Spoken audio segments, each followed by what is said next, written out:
네, 아주 뭐 그 회장님의 그 열띤 강연에 아주 그 시간 가는 줄 모르셨을 것 같습니다.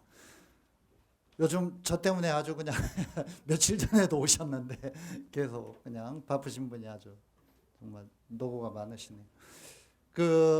회장님이 들려주신 여러 가지 이제 근본적인 얘기를 많이 하셨는데 좀 차근차근 많이 좀 이렇게 새겨 주시도록 하고요. 힘든 발걸음을 하셨기 때문에 우리 아이들을 잘되게 하는 그 잘되게 하는 것의 의미가 여러 가지가 있습니다만 일단 이제 당면한 문제는 좋은 대학에 진학시키고 그 진학시키기 위한 과정을 우리가 철저하게 준비하고 이런 것이니까 기능적인 어떤 그런 정보에 대한 어떤 그런 그 학습과 어떤 그런 대비 이런 것도 굉장히 중요한 거죠. 그런 의미에서 제가 이제 시간이 많이 지났기 때문에 이 뒤에 또 한 번의 코스가 있습니다. 고3 학부모님들은 사실은 회장님이 강연하고 제가 지금 말씀드린 것보다 더 중요한 실질적으로 올해 수시와 정시를 어떻게 준비해야 되는가 이거를 고3의 실무자가 얘기를 좀 할 거고 그 다음에 우리 그 고1, 2 예비 고1입니다. 예비 지금 이제 제가 말씀드린 건 전부 예비 개념으로 말씀드리는 겁니다. 현재 학년이 아니라 예비 고1, 예비 고2 학부모님들은 생활기록부 관리 학교에서 어떻게 해야 되는가 그리고 무엇을 좀 신경을 써야 되는가 지금 단계에서 이런 것들을 그 프로그램 설명과 더불어서 우리 그 고등부 실장의 사회본 실장이 얘기를 할 것이기 때문에 그 코스가 조금 있으니까 좀 오랜만에 걸음하셨으니까 힘드시더라도 조금 지금 괜찮으시죠? 예, 한 1시간 정도만 더 시간을 내주시길 바라고 이제 그 기능적인 정보로서 대입제도 공정성 강화 방안에 대해서 제가 좀 말씀을 드릴 겁니다. 사실은 이게 그냥 아셔야 되는 사안이 아니라 이게 실질적으로 우리 아이들의 그 대학 진학 과정에 그 큰 영향을 미치는 굉장히 중요한 요소들입니다. 학년과 상관없이 예비 고1, 예비 고2, 예비 고3 조금씩 차이는 있지만 전부 영향을 미치는 요소이기 때문에 그걸 좀 알고 가시라고 시간이 많이 갈 것 같아서 요점만 좀 말씀을 드려야 될 것 같은데 일단 이건 알고 계시죠? 지금 예비 고3 현재 고2 우리 자녀들이 예비 고3의 경우에는 내년에 2020년에 이제 고3이 되는 거죠. 2020년에. 그런데 2020년에 고3이 되고 수능을 보는 아이들은 대학에 들어가는 게 그 다음 해잖아요. 2021년이잖아요. 그래서 이제 알고 계시겠지만은 입시 용어로는 2021년 입시생이죠. 얘들은 2021년 입시라고 하는 겁니다. 그리고 예비 고2는 2022년 입시이고 예비 고1은 2023년 입시입니다. 그리고 이거는 알고 계시는 부모님도 있고 그렇지 않은 부모님도 계실 텐데 2022년 여기까지는 21년 입시까지는 현재 대학 어떤 그런 입시 제도가 그대로 적용이 되는데 수능 시험과 입시 제도가 적용이 되는데 2022년부터는 상당한 변화가 있습니다. 수능 시험에도 변화가 있고 대학 입학의 과정에도 정시 확대라든가 상당한 변화가 있고 EBS 반영 비율에도 변화가 있고 여러 가지 변화가 있습니다. 회장님이 아까 좀 거칠게 그냥 이렇게 막 그 표현을 하고 넘어가셨습니다만 사실 이런 거 세부적으로 잘 아셔야 되고 요거는 제가 오늘 그 설명드리는 건 시간이 너무 걸리기 때문에 자료집에 나와 있습니다. 22년과 23년에 어떤 변화가 있는지 그거는 자료집을 좀 이렇게 첨조해서 공부를 좀 해주시고요. 여기에 어쨌든 그거는 써드릴게요. 요거는 현행 입시제도 수시와 정시로 나뉘어지고 아까 회장님이 크게 뭔가 학생부 교과와 수능이 중요하다라고 얘기했던 그게 이제 현행 입시제도를 중심으로 한 거고 요거는 현행 입시제도와는 조금 이렇게 변화가 좀 있습니다. 상당한 변화가 있고 변화가 있다. 큰 틀에서 이것만 좀 기억을 해 주시고 자료집을 참조를 해 주시고 제가 말씀드리는 건 이제 이 교과부에서 얼마 안 되었죠. 한 열흘밖에 안 되었습니다. 11월 28일 날 발표했죠. 공정성 강화 방안 교육에 있어서 요건데 이게 이제 입시의 틀을 바꾸고 큰 영향을 미치기 때문에 요걸 설명드리고자 하는 겁니다.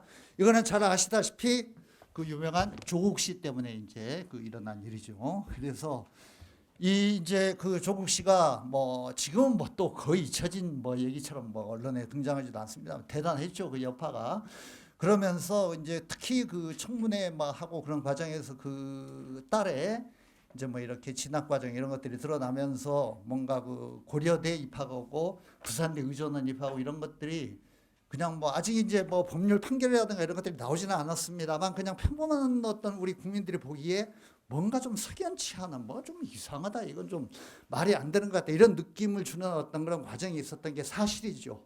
그리고 이제 그게 뭐 국민적 분노 이런 걸로 연결이 되다 보니까 대통령께서 그 입시제도의 공정성을 전체적으로 다 뜯어 고쳐라, 공정성을 강화하는 방안으로 좀 연구해라, 이래가지고 이게 이제 우리나라가 막 이렇게 신속하게 뭐에 대응하고 빨리 변하고 이런 어떤 특징을 가진 사회잖아요. 그래서 이 대입제도라는 큰 어떤 틀을 갑자기 정치적인 어떤 그런 영향 때문에 바꾸게 된 겁니다. 저는 이게 이제 옳은 방향인지 뭐 이런 건 뭐 이제 우리가 관심을 가질 사안이 아니죠. 그리고 이 가치와 의미가 어디에 있는가 이런 것도 사실은 우리한테는 당면한 문제가 아니죠. 그건 뭐 정치인들이 하거나 교육학자가 할 얘기고, 우리는 중요한 게 뭐냐면 교육 수요자로서 이 제도를 잘 이해하고 우리 아이들을 이 제도 속에서 어떻게 하면 순조롭게 대학에 진학시키고 어떻게 이걸 잘 이용할 것인가, 이런 것들이 중요한 거죠. 그러니까 그런 취지에서 조금 이제 말씀을 드릴 겁니다. 하여튼 이 공정성 강화 방안이라는 게 그 조국 사태 때문에 그 교과부에서 몇 달 동안 뭔가 이렇게 여러 가지 제도적인 검토를 하고 난 다음에 전체적으로 우리 입시 제도를 상당히 좀 뜯어 고치겠다, 이렇게 발표를 했고, 이 내용은 이제 제가 좀 설명을 할 텐데, 그 영향력으로 보자면은 이렇게 말씀을 드리겠습니다. 그냥 한마디로 이제 이렇게 조금 구체적인 항목은 제가 이제 말씀을 드리겠지만 큰 틀에서 이제 막 그냥 기억을 하실 수 있게 정리를 해드린다면, 이 발표된 방안이 2021년 입시 우리 그 예비 고3들한테는 약간 영향을 미칠 거다. 특히 그 대학의 고교 등급제 시행, 지금 아까 그 회장님이 잠깐 얘기했습니다만 학생부 종합전형에서 특목고, 자사고 이런 거, 우대 이런 것들이 실질적으로 많이 행해져 왔습니다. 불가능합니다. 이제 고3은 불가능. 이 교육부에서 엄청나게 이제 감독을 하고 그 부분에 대해서 통제를 가할 거기 때문에 실질적으로 이건 내년 입시부터 바로 적용이 될 겁니다. 고교 등급제 이렇게 못하게 되고, 왜냐하면 그걸 아예 고교 출신 고교를 블라인드 처리한다고 그래서 아예 그거를 대학에서 못 보게 만들어 버렸어요. 이렇기 때문에 이거는 오히려 우리 일반고 애들한테는 상당한 기회가 될 수도 있고, 그래서 저는 역으로 우리 애들이 예비고3 학생부 종합전형을 한두 개 노리는 것이 오히려 기회가 될 수도 있다라는 이런 생각이 좀 듭니다. 학종은 앞으로 내후년 3년 후에 예비고1 이런 단계에 가면 상당히 위축될 겁니다. 왜냐하면 대학이 할 수 있는 자료가 별로 없어. 학종에서 쓸 수 있는 자료가 별로 없어. 그런데 내년에 예비고3들은 일단 학종이 유지가 됩니다. 그리고 자료도 볼 수 있게, 참고할 수 있게 만들어 놨어. 그 대신에 고교 등급제만 못하게 되거든요. 그렇게 되면은 우리 애들에게 상당히 어떤 그런 기회가 되지 않을까라는 생각이 들고, 하여튼 약간 영향을 미칠 것이다. 약간의 영향. 그리고 이게 공정성 강화 방안이 2022년 입시에는 상당히 영향을 미칠 것이다. 상당히 영향을 미칠 거다. 그리고 2023년은 이 발표된 게 전면적으로 완벽하게 시행이 되는 건 24년도부터입니다.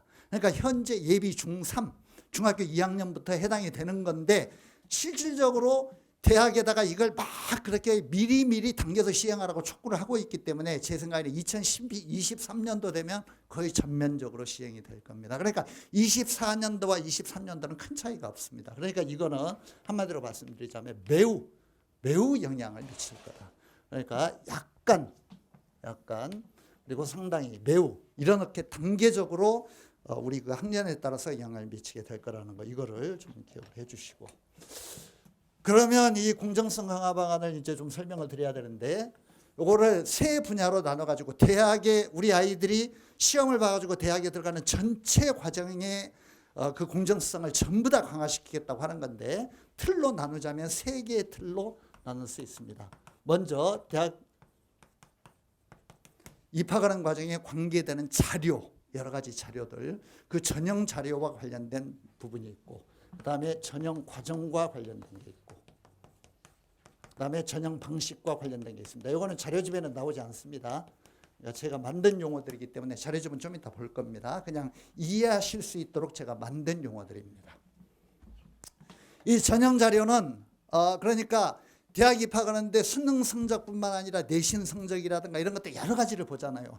제일 중요한 건 이제 수능 성적과 내신 성적이겠죠. 그런데 이제 학생부 종합이라든가 이런 데서는 잘 아시다시피 내신 성적이 교과뿐만 아니라 들어보셨을 것 같은데 비교과라고 하죠. 그러니까 학생생활기록부에 기록되는 성적 외에 여러 가지 요소들, 뭐 봉사활동이라든가 상 받은 거라든가 무슨 조국시 사태 때 문제가 되었던 논문 이런 거라든가 이런 거 여러 가지 있잖아요. 이런 다양한 사안들 이런 것들이 이제 비교과 자료들도 관련이 되고, 또 지금 입시제도에서 무슨 자기소개서 대학들이 요구하는, 내가 이제 어떤 식으로 공부를 했고 대학에 들어가서 어떤 연구를 하고 싶다 이렇게 쓰는 자기소개서라든가, 또 일부 대학에서는 교사 추천서라는 것도 있습니다. 얘가 어떻게 공부를 해왔고 어느 정도의 역량을 가진 학생이고 이런 것도 학교에서 써주거든요.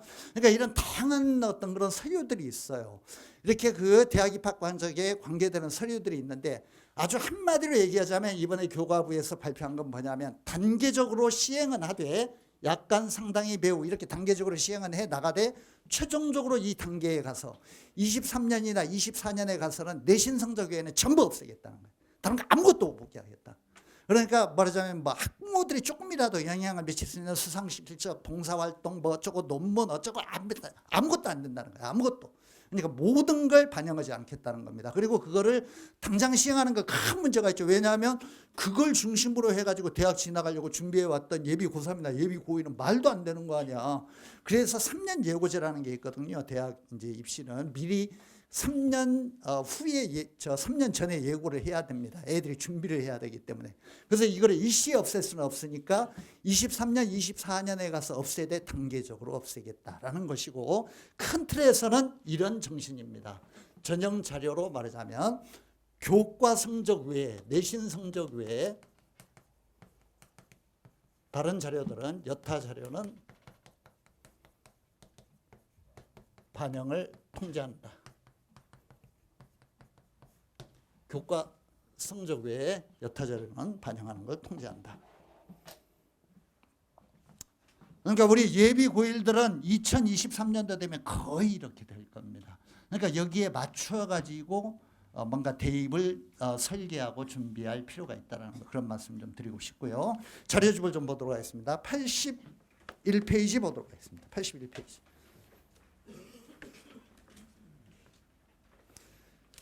제가 지금 말씀드린 세 개 항목으로 나눠서 설명을 할 텐데 잠깐 칠판 보시고요. 전형 자료, 전형 과정, 전형 방식 이렇게 세 가지로 나눠가지고 설명을 할 건데, 첫 번째 전형 자료와 관련이 된 겁니다. 지금 81페이지에 나오는 게 대입 전형 자료의 공정성을 강화한다라고 돼 있죠. 전형 자료라는 말에다가 동그라미 하나 쳐주시고요. 전형 자료. 그래서 이제 이 자료와 관련된 건 일단 학부모와 관련된 게 있고, 학부모가 영향을 미칠 수 있는 거.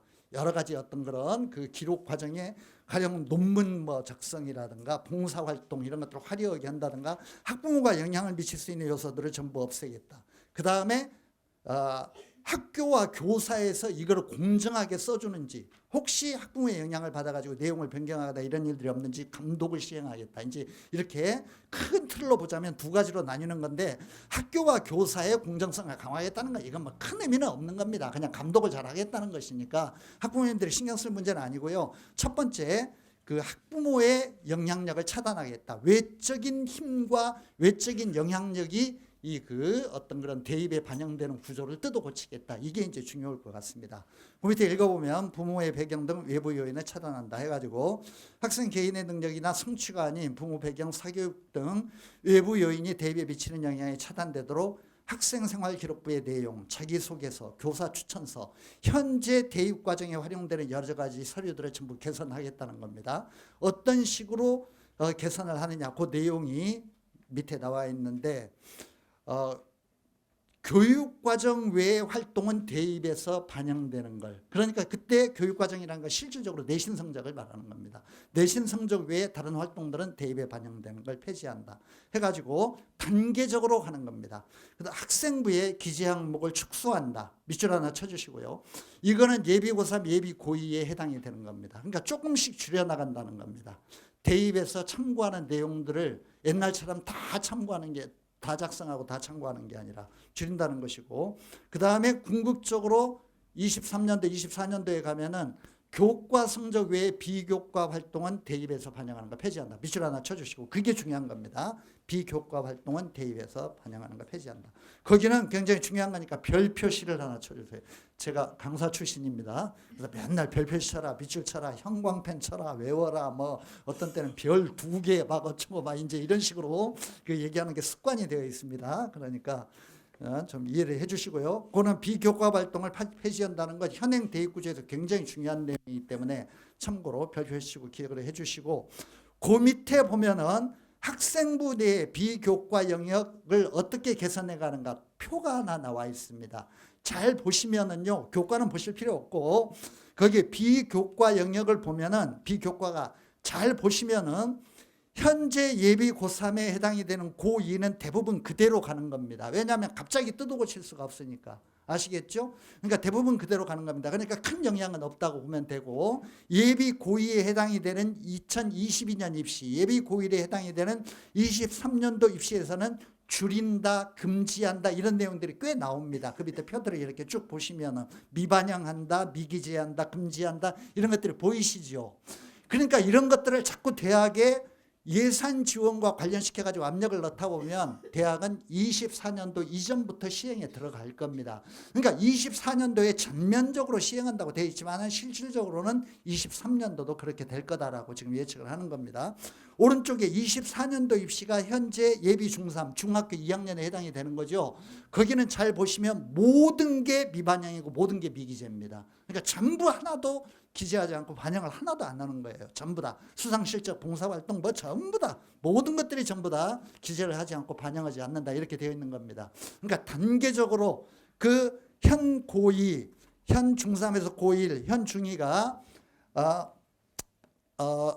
다 기재하고 반영하는 단계에서 축소 반영하고 축소 기재를 하는 단계, 그 다음에 반영하지 않고 기재하지 않는 단계로 이행이 된다는 거, 순차적으로 그렇게 되어 있다는 거, 요거를 이해를 해 주시기 바랍니다.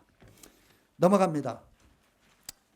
82페이지로 요거는 예비고3, 예비고2 학부모님들 참고로 해 주시고요.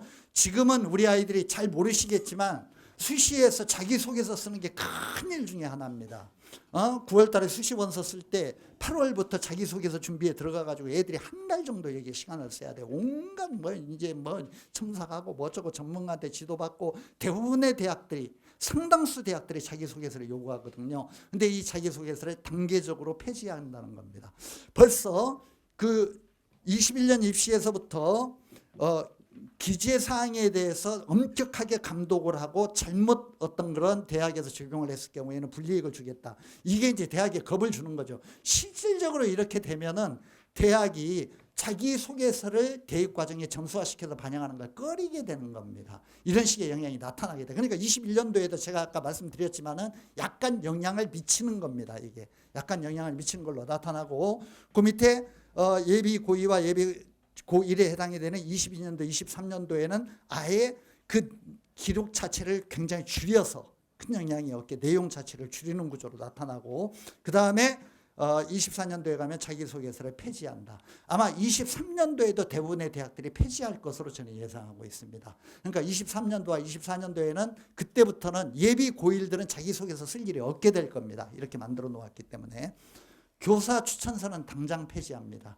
그러니까 이거는 2022년도부터 폐지한다고 했기 때문에 그리고 21년도에도 어떻게 잘못되면 불이익을 준다고 했기 때문에 대학이 이거 피할 거예요. 이런 거 감사받기 싫어하고 교과부의 지적을 받기 싫어하니까 그러니까 실질적으로 아예 반영을 요구하지 않게 될 겁니다. 그러니까 교사 추천서는 없어진다고 봐야 되겠고 자기소개서도 실질적으로 내년부터 영향이 굉장히 줄어들고 없어지게 되고 23년도와 24년도에는 완전히 없어진다라고 이렇게 생각하시면 될 것 같습니다.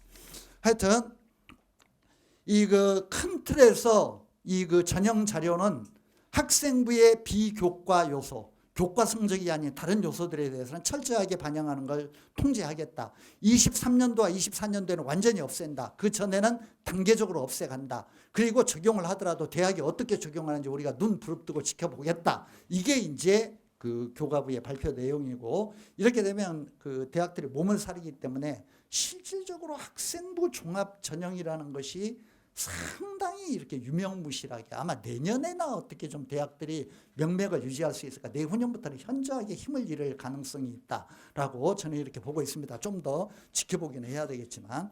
자, 그 두 번째요. 그 학교와 교사의 책무성 강화는 생략하겠습니다. 시간 관계에서. 이거는 학교와 교사가 똑바로 써라 그런 얘기야. 돈 받고 뭐 이렇게 조작하고 뭐 이러지 말고 우리가 지켜보겠다 이런 얘기인데 그건 중요한 거 아닙니다. 보시지 않아도 되고. 요거 가겠습니다. 잠깐 보시고.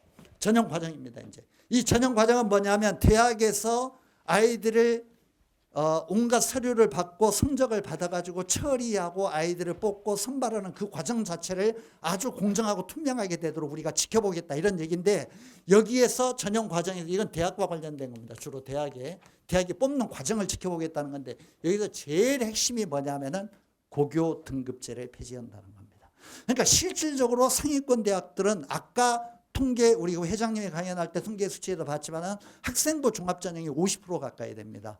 전체 모든 대학을 따지면 학생부 종합전형이 20몇 프로지만은 스카이, 서성하니 무슨 뭐 중경예시, 동고농숙 15개 대학까지 하면은 이게 학생부 종합이 50% 가까이 엄청나게 많이 뽑거든요. 그 학생부 종합전형에서는 대놓고 고교 등급제를 시행합니다.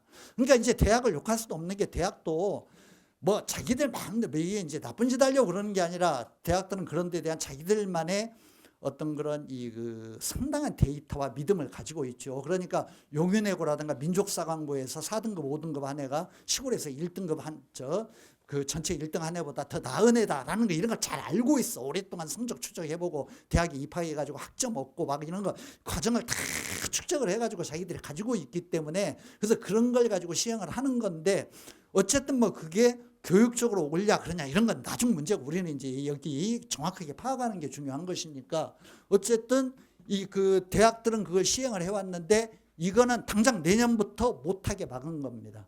그러니까 아까도 제가 말씀드렸지만 일반고 애들에게는 상당히 이게 기회가 될 수 있다. 핵심은 전형과정에서 고교 등급제 적용을 억제한다. 제가 폐지라는 단어를 쓰지 못한 이유가 있습니다. 고교 등급제 폐지라는 건 말이 안 되는 게 뭐냐면은 고교 등급제는 도입을 한 적이 없습니다. 항상 모든 대학들은 우리 대학은 고교 등급제라는 게 전혀 없습니다. 항상 이렇게 말합니다. 왜냐하면 교육부가 그렇게 강요를 하고 있기 때문에 너희도 고교 등급제 하면 우리가 예산 안 줄 거야. 예산 지원 안 해. 맨날 얘기하니까 절대로 안 한다고 그래. 절대 없다고 그래요.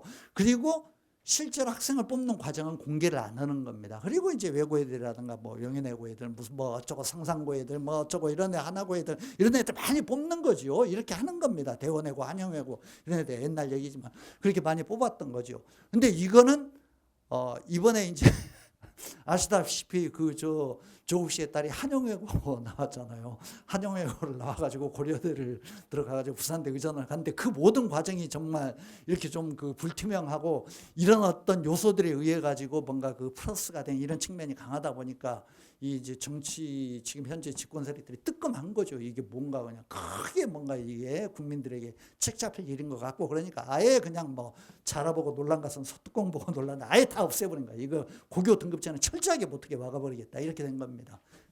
그래서 과정은 핵심은 고교 등급제 폐지라는 거, 그저 적용 억제라는 거 알아두시고 84페이지 가겠습니다.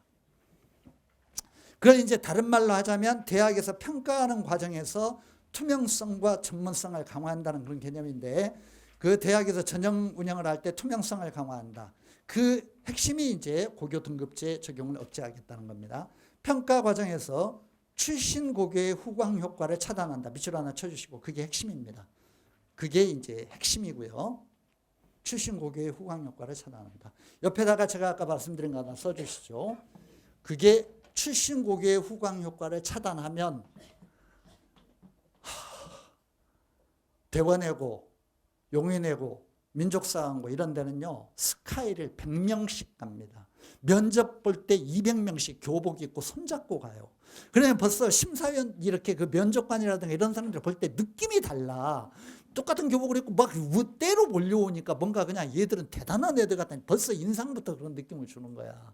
근데 이제 고교 정보를 블라인드 처리하고 완전히 이런 것들을 못하게 만들면은 제가 아까 말씀드렸듯이 100명씩 스카이를 들어가는 어떤 그런 고등학교가 아니라 수원 시내 그냥 평범한 고등학교들 스카이를 1명, 2명, 3명씩 들어갔던 학교들도 기회가 되는 거죠. 왜냐하면 채점하거나 채점을 하거나 면접하는 사람들 그런 선입견을 가지지 않고 공정하게 걔 능력만을 보고 이제 이렇게 걔 학생부 기록만을 보고 개인의 어떤 그런 그 디스커션 능력이라든가 반응 능력을 보고 학생부 종합은 면접이 있는 경우가 꽤 많습니다. 예. 그러니까 하여튼 이런 것들을 보고 뽑을 수 있기 때문에 그런 면에서 거기다가 그 옆에 출신고기의 후광 효과를 차단한다. 그 옆에 일반고에는 기회가 될 수 있다.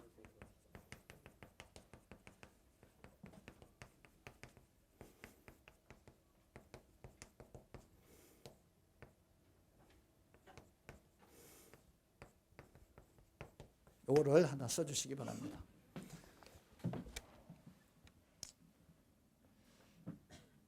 자, 그 내용이 구체적인 내용이 밑에 나오는데요.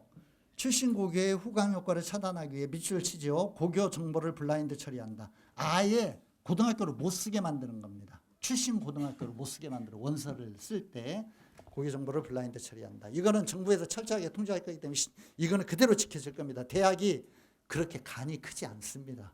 대학이 굉장히 소심합니다. 걸리면 뼈도 못 추립니다. 교과부에 걸리면. 그러니까 그냥 대학이 이거 못할 거예요. 그러니까 아무리 하고 싶어도 못해요. 자기들은 간절하게 하고 싶겠지만 못할 겁니다. 그 다음에 두 번째도 상당히 중요한 겁니다. 평가 기준을 사전에 알고 준비할 수 있도록 밑줄 치죠. 세부 평가 기준을 공개한다. 이것도 학부모들에게는 우리 그 교육 수요자인 학부모나 학생들에게는 특히 일반고 출신에게 상당히 유리할 수 있습니다. 왜냐하면 이게 아주 이렇게 냉소적인 표현인데 학생부 종합전형 상위 15개 대학이 50% 가까이 학생을 뽑는 학생부 종합전형을 일명 뭐라고 하냐면 깜깜이 전형이라고 합니다. 어떤 기준으로 어떤 점수를 줘가지고 이렇게 뽑는지 전혀 발표를 안 해. 그러니까 사실은 대학은 이런 거죠. 우리는 용의 내고 뽑고 싶어.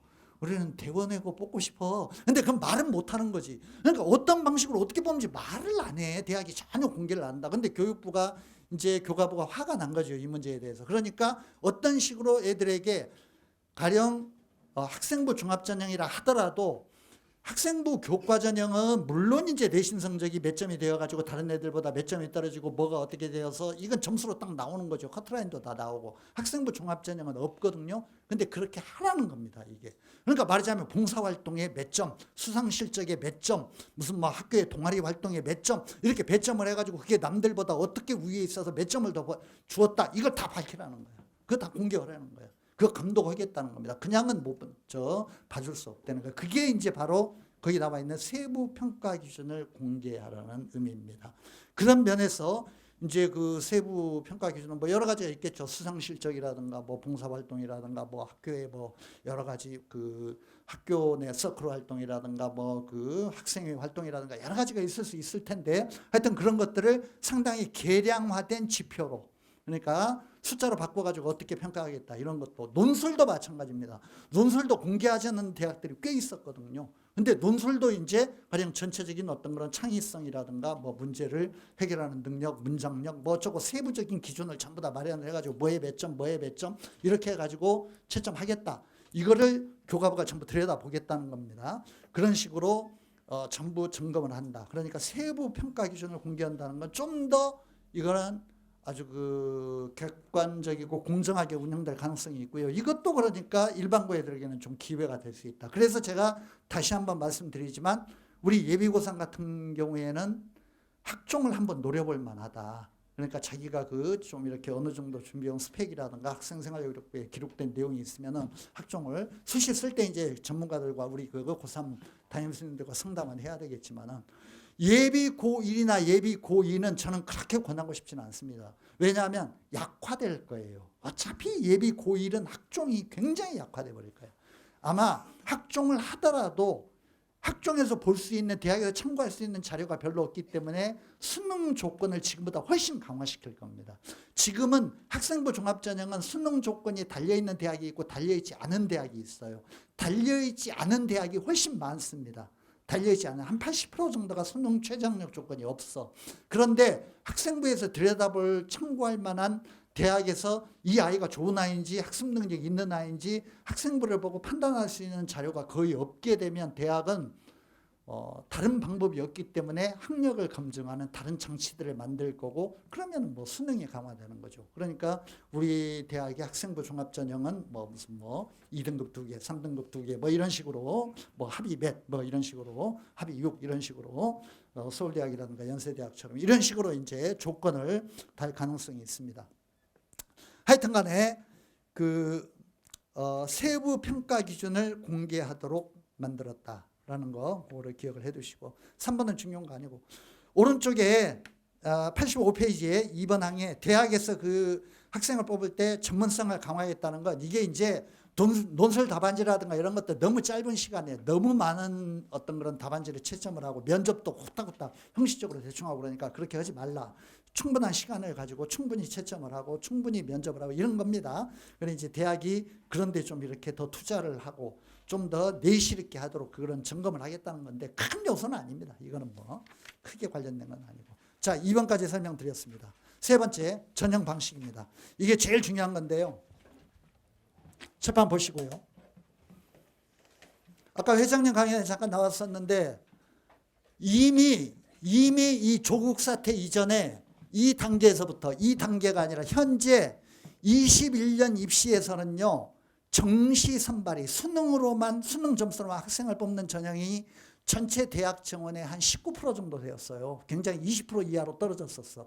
그런데 그 문재인 정부가 들어선 다음에 뭐 여러 가지 대입개혁위원회라든가 뭐 공론화위원회 뭐 이런 여러 단계의 어떤 그런 센서스를, 국민적 센서스를 이렇게 하는, 조사를 하는, 여론조사를 하는 이런 어떤 기관들을 거쳐가지고 결국은 수능 점수를 통해서 대학에 가는 게 가장 공정하다. 이게 사람들이 많이 가진 생각이기 때문에 조국 사태 이전에도 이 2022년 입시에서부터 2022년 단계에서부터 현재 예비 고의 단계에서부터 정시를 많이 확대하기로 했었어요. 30% 이상으로 한다라고 이미 그건 정해 놓았어. 근데 갑자기 조국 사태가 끼어들면서 어떻게 됐냐면 이게 40% 이상으로 변화가 되어버린 건데, 우리 학부모님들은 전문가가 아니기 때문에 이게 숫자가 가지는 의미가 어떤 건지 잘 모를 건데, 아까 회장님이 그 부분에 대해서는 조금 이제 상세히 말씀을 안 하신 것 같은데, 40% 이상으로 된다는 게 뭐냐면 실질적으로는 거의 입시가 정시에 의해서 좌우되는 구조입니다. 이게 왜 그러냐면 40%가 아니라 40% 이상이거든요.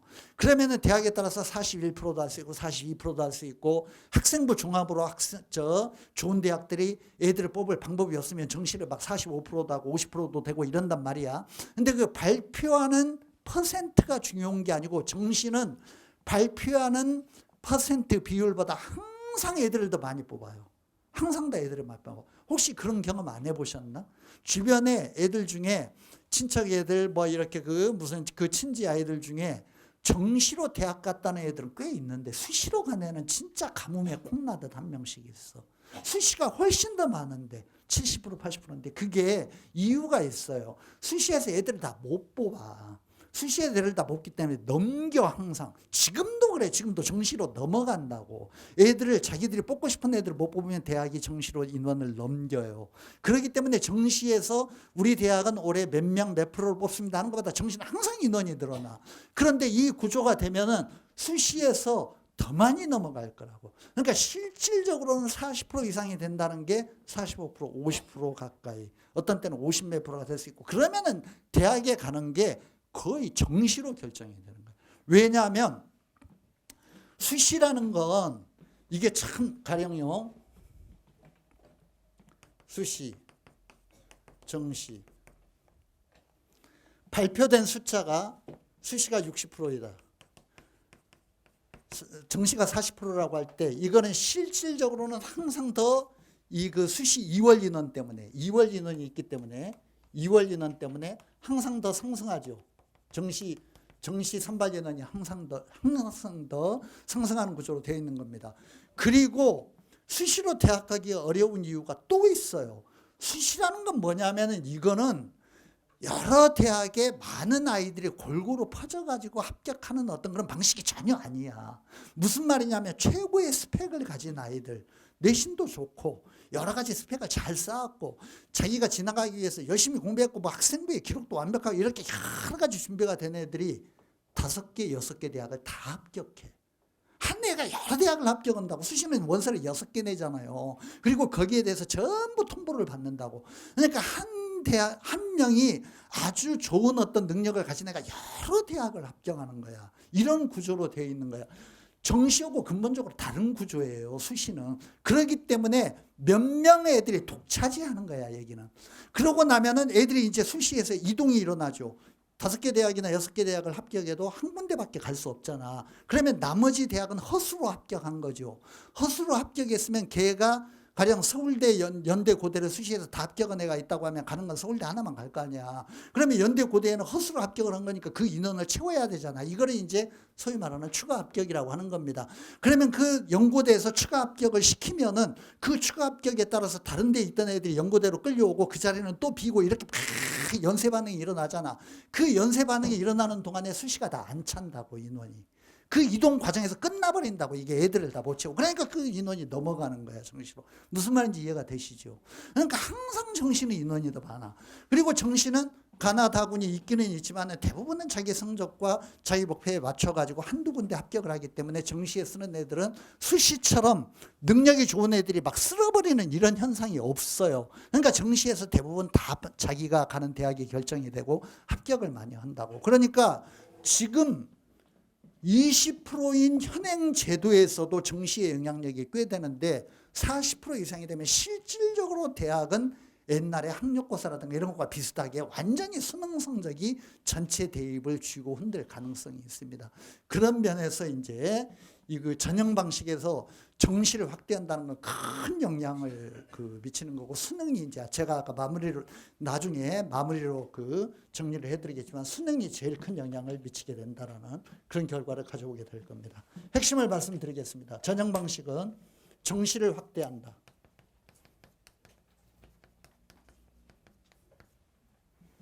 플러스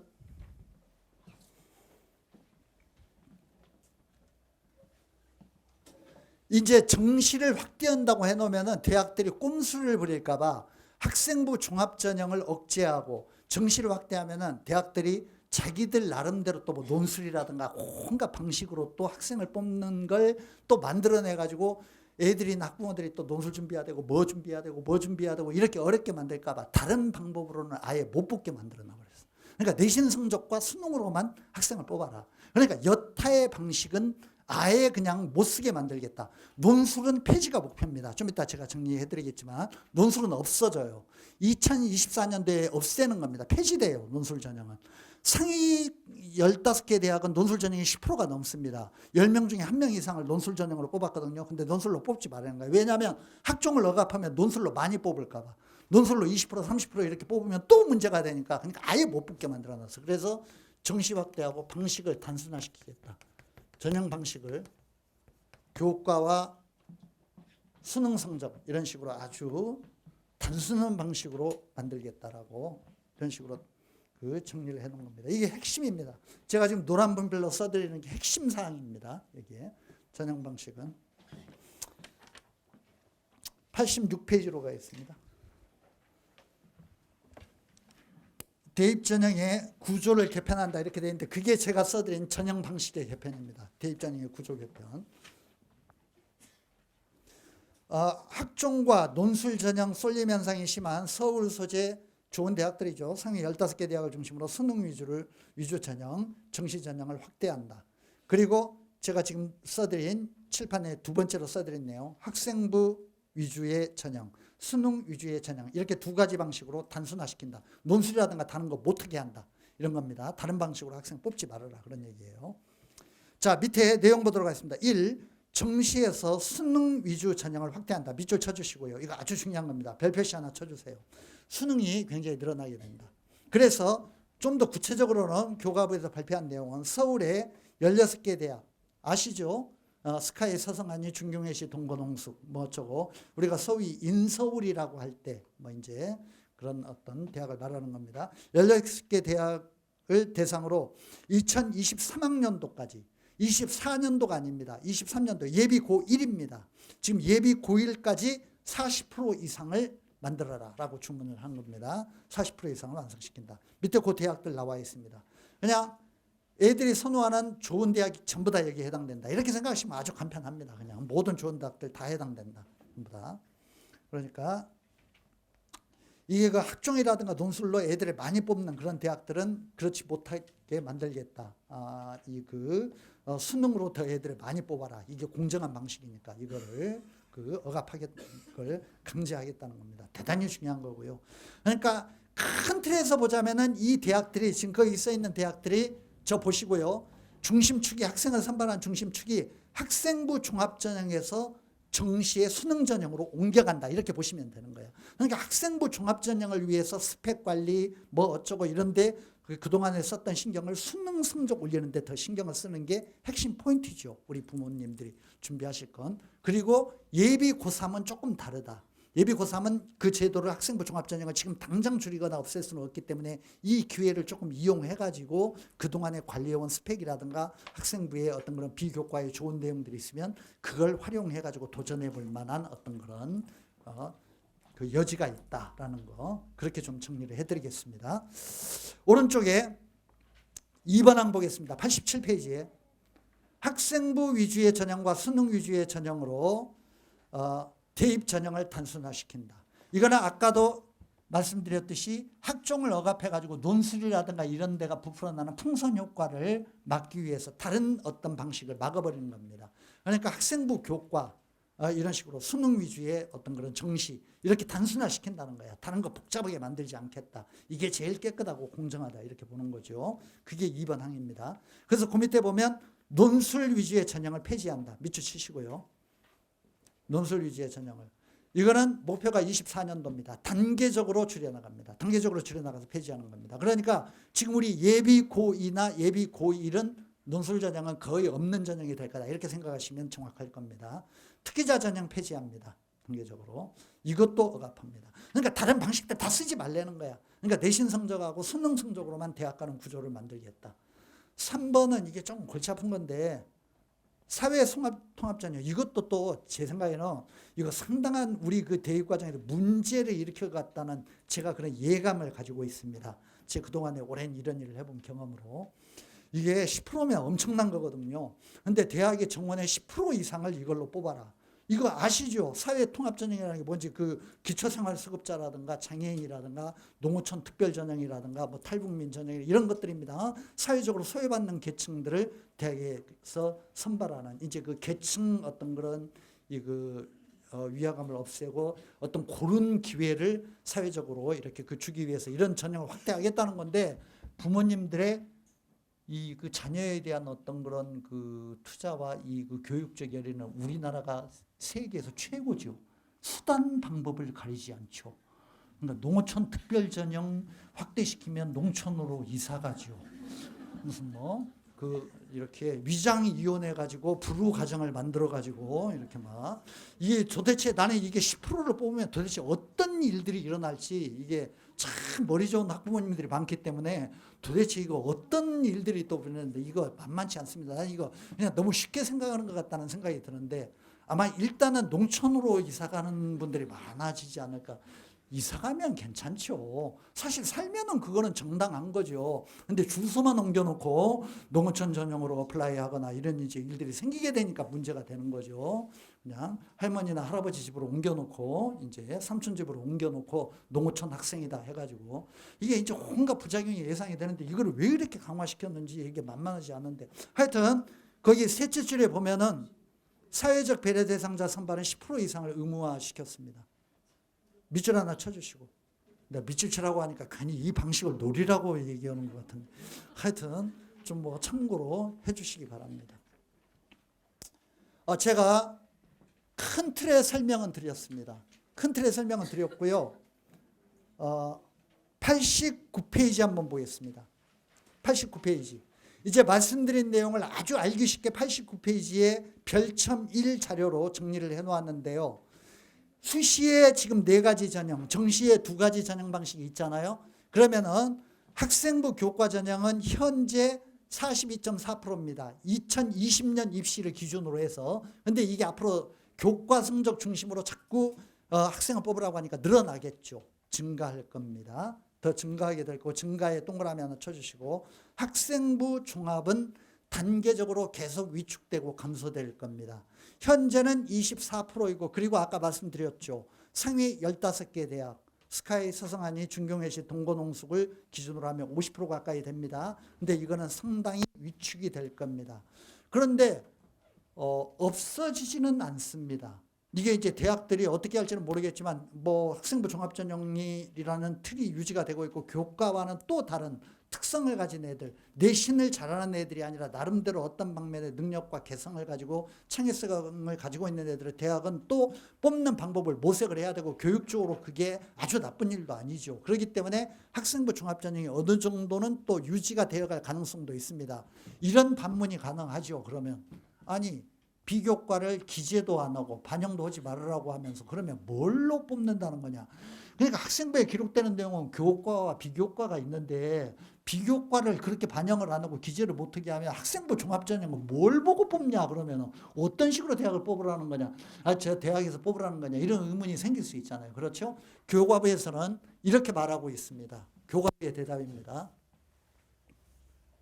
학생부 종합전형에서 참고로 하시고요. 종합전형은 비교과 요소가 상당히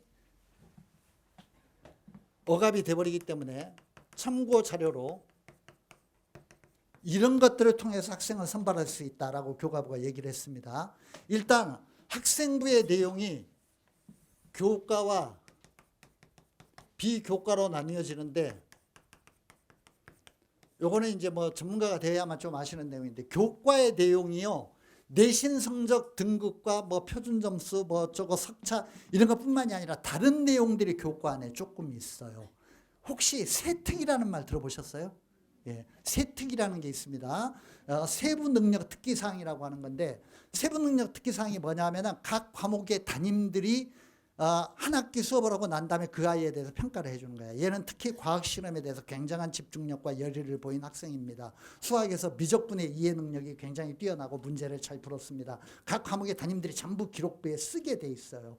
이거는 비교과 내용이 아니라 교과 내용인데 계량화된 점수는 아니죠. 내신 성적 점수로 들어가는 건 아닙니다. 근데 대학에서는 이 세특을 상당히 중요하게 봅니다. 얘가 수업 시간에 선생님들이 어떤 평가를 받았는가. 그리고 이제 특히 그 대학에서 뽑고자 하는 계열이라든가 뽑고자 하는 과의 특성과 관련된 과목의 평가는 더 유심히 들여다보겠죠.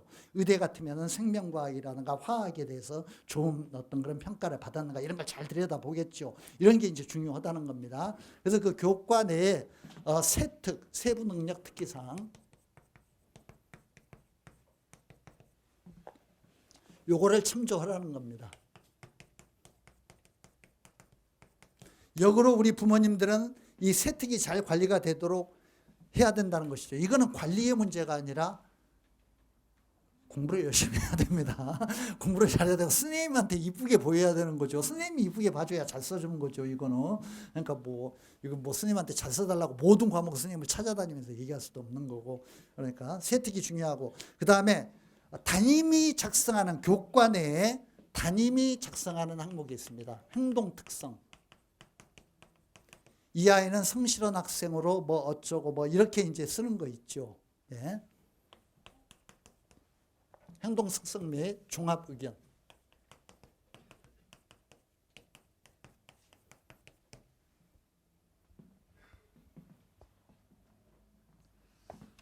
산만한 아이로 다른 아이에게 미치는 어떤 피해가 좀 있고 이렇게 되면 상당히 이건 문제가 있는 거죠. 그러니까 이게 담임이 최종적인 평가를 그 반 안에서 다른 급부 관계라든가 성품이라든가 인간관계라든가 이런 것들을 종합적으로 평가하는 겁니다. 그러니까 이것도 교과 내에 들어가 있어요. 그러니까 이걸 참조하라는 거예요. 교육부가 얘기한 겁니다. 그러니까 이런 내용들이 이제 지금보다는 더 비중이 크게 이제 반영이 될 수 있는 거죠. 그리고 이제 비교과는 전면적으로 반영을 하지 않고 기재도 하지 않겠다라고 했는데 요거는 아주 극히 일부 요소.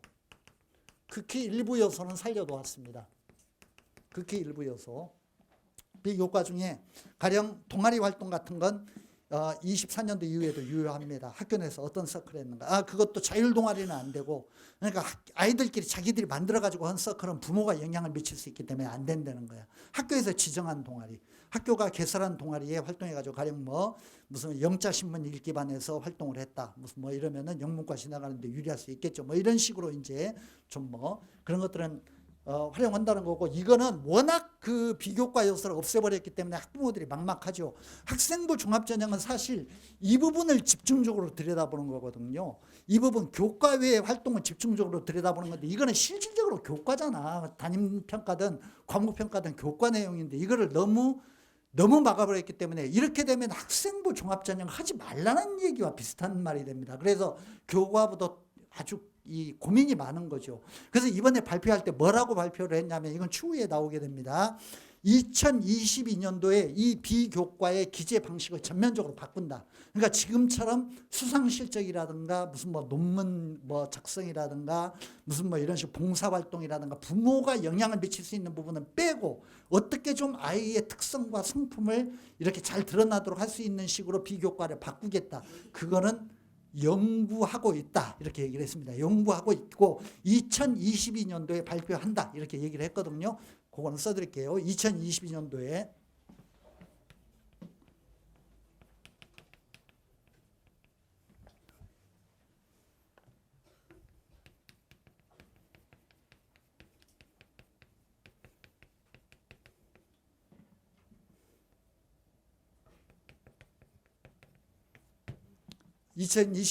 비교과 기재 방식을 변경한다. 이거는 나중에 추후에 발표하겠다고 얘기를 했습니다. 그 밑에 학년마다 달라지는 대입제도 해가지고 현재 예비 고1입니다. 여기 예비 고1 부모님 많이 계실 것 같은데 중3에 보시면서 숫자를 기억해 주세요. 서울의 주요 16개 대학 몇 프로 이상이요? 40% 이상입니다. 그리고 중2도 40% 이상입니다. 그러니까 이미 2023년도 입시부터 이렇게 되는 거고, 제가 아까도 말씀드렸지만 40% 이상이 된다는 건 어떤 의미냐면 45%, 50%가 된다는 걸 의미한다라는 거 말씀드렸고, 최종적으로 90페이지에 보시면 수능 전형을 확대할 때 학생 숫자가 어떻게 바뀌게 되는가 주요 대학들 중심으로 정리해 놨습니다. 참고로 하시고요. 내가 목표로 하는 대학이 있으면 그 대학에서 정시 모집 인원이 얼마나 늘어난다. 그거 참조해 주시기 바랍니다. 마무리를 좀 해야 될 것 같습니다. 제가 말씀드린 걸 바탕으로 해가지고 우리 학부모님들이 어떻게 준비해야 되는가. 앞으로 수능이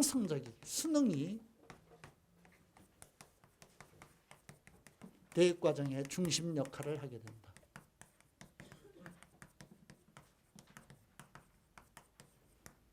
이거는 이유가 정시 확대 플러스 수시에서, 아까 수시에서 늘어나는 전형이 뭐라고 그랬죠? 아까 수시에서 유일하게 앞으로도 확대되는 전형이 뭐라고 그랬죠? 학생부 교과 전형입니다. 학부모님들 착각하지 마세요. 아까 회장님 얘기가 참 이렇게 오해해서 들으실 부분이 많이 있는데, 학생부 교과라는 게 어떤 거냐면요, 이런 겁니다. 학생부 교과 성적으로 대학을 들어가는 게 아닙니다. 내신 성적으로 대학을 들어가는 게 아니에요. 그 착각하시면 안 돼요. 완벽한 퍼펙트 내신을 가지고 있다고 하잖아요. 완벽한 퍼펙트 내신. 그러니까 항상 전교 1등을 하고 종합 내신이 1이 나온다. 1.01이 나온다. 늘 전교 1등 하다 어쩌다 전교 2등 했다. 이런 식으로 1.01, 1.02 이렇게 나오잖아요. 그 내신 성적만으로, 수능과 관련 없이 그 내신 성적만으로 갈 수 있는 라인이 어디냐 하면은 동건홍숙 라인 정도입니다. 동건홍숙. 무슨 말이냐면은 이런 거예요. 내신 성적이라는 것은 대학에서 기본적으로 학력의 지표로 믿지 않아요. 왜냐하면 시골에서 좋은 대학 보내려고 스님들이 전부 점수 몰아줘가지고 전교 1등 만들어서 내신 올 1등급 막 이렇게 막고는 애가 있는데, 막상 대학에서 점검을 해보면 허당이야. 이런 애들이 많이 있어. 그러니까 민족사관고에서 5등급 맞은 애보다 못한 거야. 영어 독해도 잘 못하고, 하여튼 대학에서 학점 따는 것도 더 못하고, 이거 훨씬 못해. 이런 걸 대학이 무수히 많은 데이터를 가지고 있어. 그러니까 대학은 내신을 별로 믿지 않아. 그래서 학생부 교과는 항상 어떻게 되어 있냐면, 모든 대학이 그래. 모든 대학이. 학생부 교과는 강력한 수능 조건을 붙여놨어. 대부분의 경우에. 우리 대학의 학생부 교과는 1등급 2개. 우리 대학의 뭐는 1등급 3개. 이런 식으로 항상. 이거는 좋은 대학과 좋은 거 할수록 이거는 더 강해요. 모든 의대는 수시에서 내신 성적과 관련 없이 수능 조건이 1등급 3개 아니면 4개예요. 모든 의대는 다 그래. 이게 다 정해져 있어. 왜냐하면 내신 성적만으로는 우리 절대 안 뽑는다는 거예요. 그건 믿을 수 없다는 거예요. 이렇게 되어 있는 겁니다. 그러니까 이게 수능이 대입과정의 중심 역할을 한다는 게 정시가 확대될 뿐더러 정시라는 건 수능 성적으로 가는 거니까 수시에서의 수능 조건도 지금보다 강화된다. 지금도 강해요. 학생부 교과 같은 건. 학생부 종합만 조건이 없지 학생부 교과는 대단히 강하다고. 그런데 학생부 교과든 학생부 종합이든 수시의 어떤 그런 최저학력 조건이 더 강화된다. 수시에서 수능 조건 강화로. 그렇기 때문에 수능이 대입 과정의 중심 역할을 하게 된다는 거. 이거를 최종적으로 정리를 해 주시고 그런 면에서 지금 우리 그 예비고의 단계에서 예비 고3은 뭐 어느 정도 내신이 뭐 결정이 되었으니까 어쩔 수가 없겠지만 내신을 잘 관리하고 그 다음에 주요 과목의 기초학력 국영수죠. 기초학력을 잘 유지해야 한다.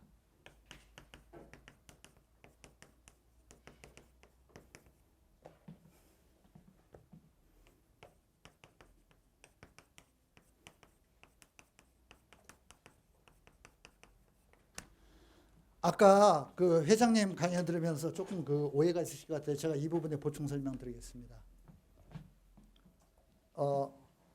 서울대 의대 그러면은 배치표에 보면은 내신 뭐 1.1, 연대 의대 1.1 이렇게 나오죠. 그러니까 뭐 이제 밑에 그 인서울에 아까 제가 말씀드린 스카이, 서성한이, 중경외시, 동고농숙 이런 데는 전부 2등급 이상입니다. 2등급 아래가 되면 아예 없어요, 배치표에.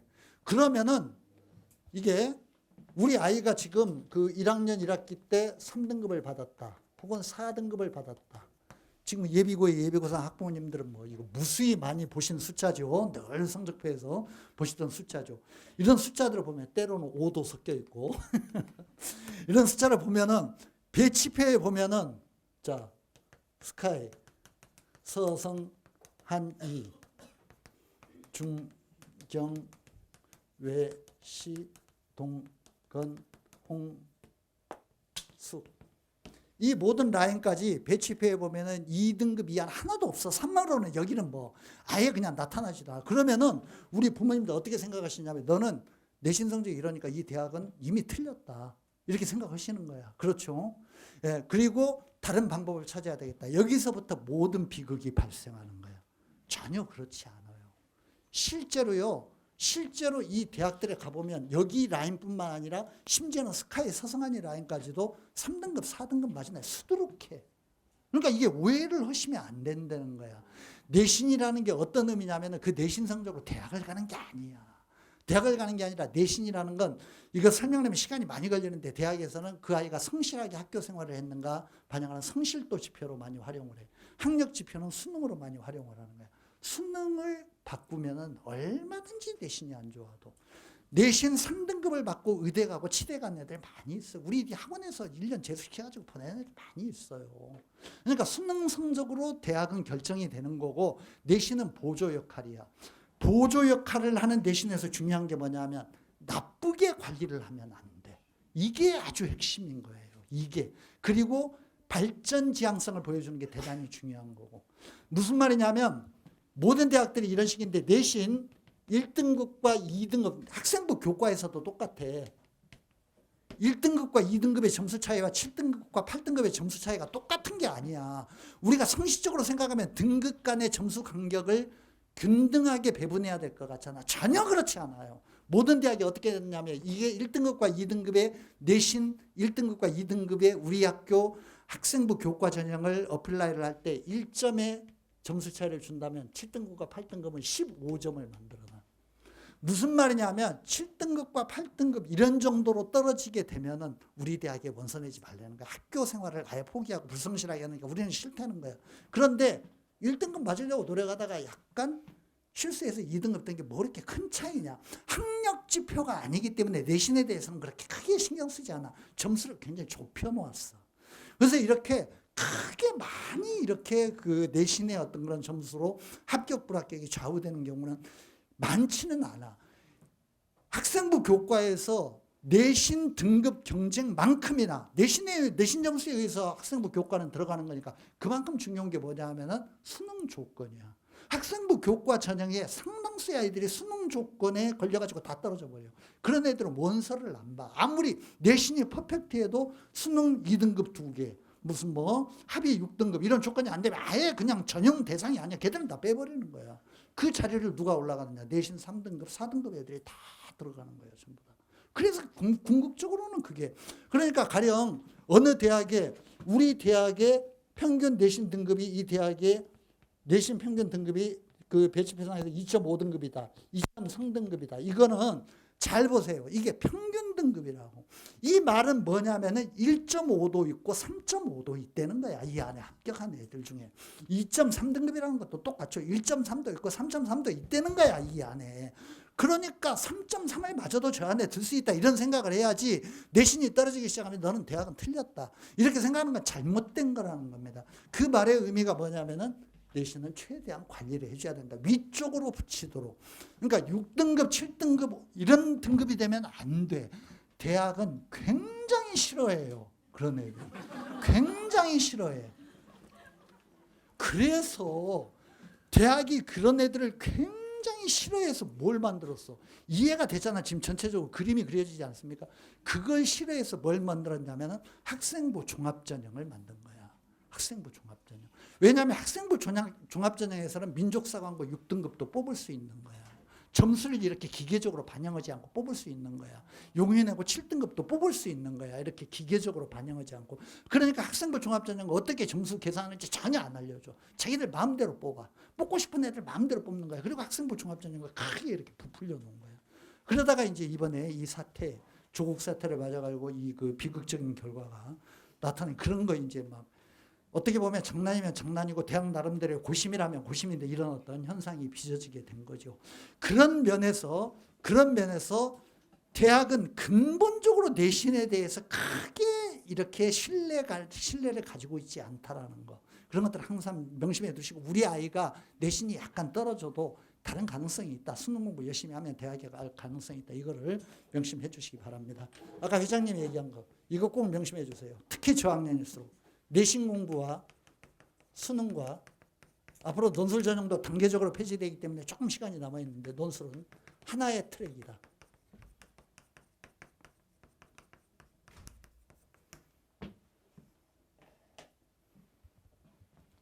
내신 공부를 열심히 하면은 수능 준비가 되는 겁니다.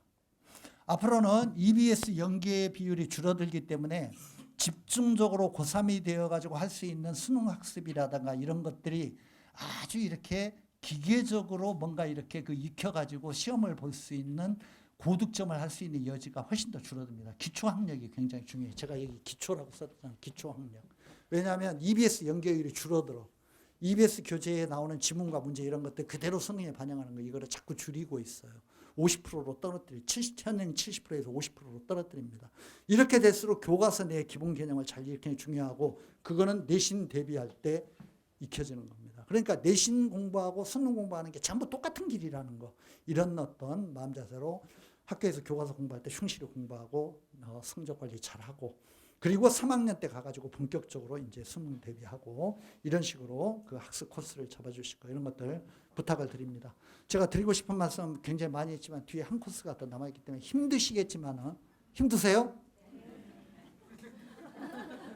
지금은 학부모님들이 공부를 하셔야 돼요. 우리 아이들만큼. 그러니까 사실은 더 중요한 내용 그 생기부 관리하고 1년 예비 고1, 2는 생기부 관리하고 그 프로그램 간단히 설명할 거고 고3은 진짜 중요한 핵심 내용 남아 있습니다. 죄송하지만은 우리 그 고3 학부모님들은 완전히 그 이렇게 그 트랙이 달라지기 때문에 이동하셔야 됩니다. 옆으로 이동하시면 고3 학부모님 예비 고3 학부모님 손 좀 들어주세요. 예비 고3 예 많지는 않으시네요. 예비 고3 학부모님들 오른쪽으로 좀 이동해 주세요. 오른쪽에 D2라는 강의실이 있습니다. 거기로 이동해 주시고 예비 고1, 2 학부모님은 여기서 바로 이어지게 될 겁니다.